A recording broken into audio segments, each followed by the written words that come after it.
Hello everyone, my name is Prisha Shetty and welcome to the Nitrobenzene library.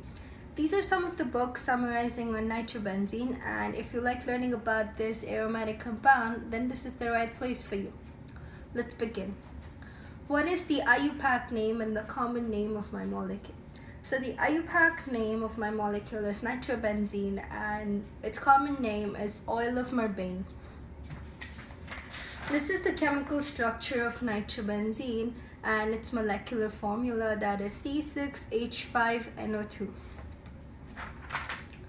Moving on, this book summarizes on some of the useful chemical and physical properties of nitrobenzene.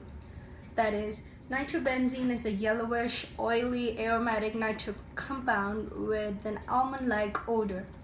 It emits toxic fumes of nitrogen oxides upon combustion. It is very slightly soluble in water, and it is considered toxic through inhalation and skin absorption.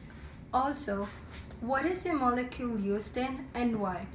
Nitrobenzene is primarily used in the manufacture of aniline, but it is also used in the manufacture of lubricating oils, dyes, drugs, pesticides, and synthetic rubber. Nitrobenzene is also used to mark unpleasant odors in shoe and floor polishes, leather dressings, paint solvents, and other materials. Redistilled as oil of mirbane, nitrobenzene has been used in inexpensive perfumes for soaps and cosmetics as a flavoring known as the artificial oil of bitter almonds due to its strong odor.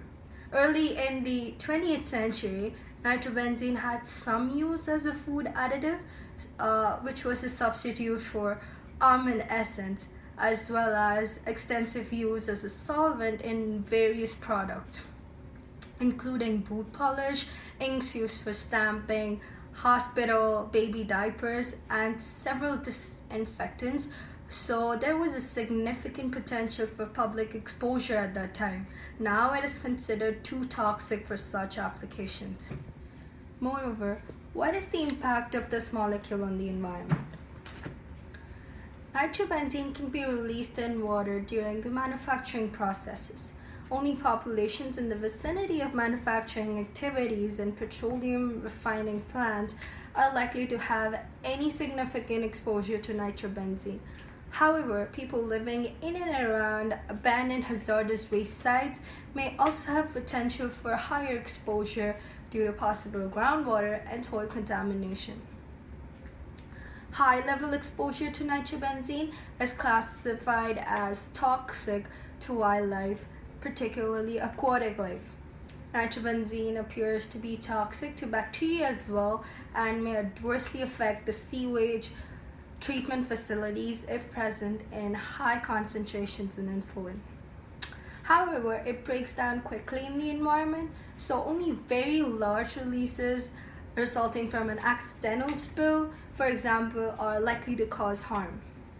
Since plants uptake nitrobenzene and store it, as a VOC, nitrobenzene may be involved in the formation of ground-level ozone, which can damage crops and materials.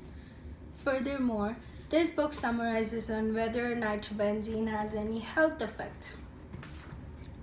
Nitrobenzene exposure mainly occurs in occupational setting. Nitrobenzene can enter the body by inhalation of air containing nitrobenzene vapors, ingestion of contaminated water, or by dermal contact with nitrobenzene. Inhalation of air containing elevated levels of nitrobenzene can cause irritation of the respiratory tract. Exposure to large amounts of nitrobenzene can cause a range of adverse health effects, including nausea, headache, dizziness, shortness of breath, and in extreme cases, coma and death. Ingestion of nitrobenzene can cause gastrointestinal irritation. Contact with the eyes can cause mild irritation.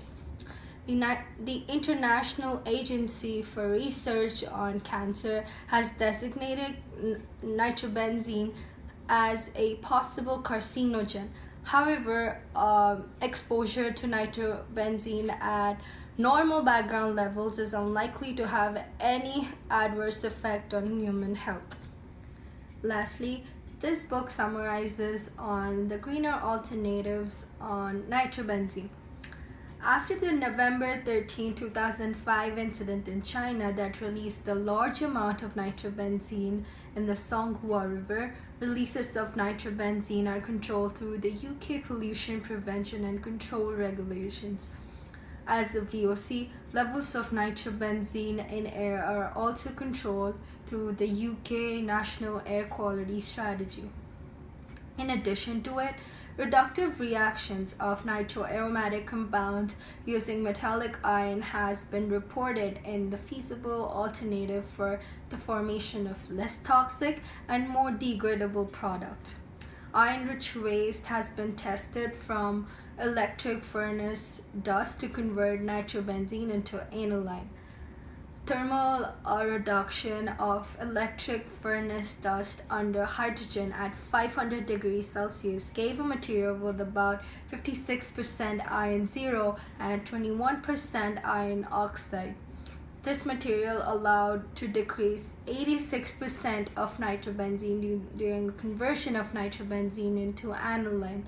In conclusion, electric furnace dust can be transformed into an efficient reducing reagent on nitrobenzene. This concludes my video on nitrobenzene. Thank you for watching.